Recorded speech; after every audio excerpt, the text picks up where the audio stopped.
आम्हाला काय काढायची गरज.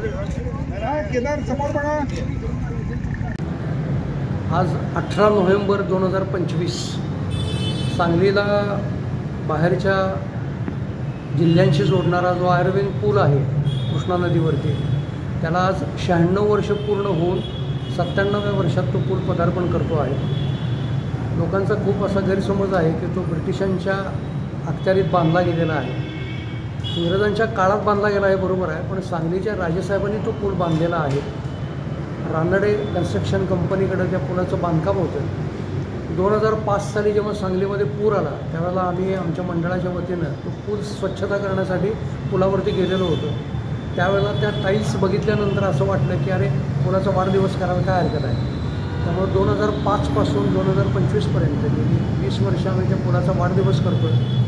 81वा वाढदिवस म्हणजे सहस्रचंद्रदर्शन मोठ्या प्रमाणात केलं. तर संपूर्ण पुलाला लायटिंग केलेलं होतं. बरेच सांगलीकर रात्री केक वगैरे घेऊन कापायला तिथं आलेले होते. एक माहोल चांगला त्यावेळेला तयार झालेला होता. त्यानंतर दरवर्षीचा वाढदिवस आपण घरगुती स्वरूपात जसे वाढदिवस करतो तसे दरवर्षी करतच असतो.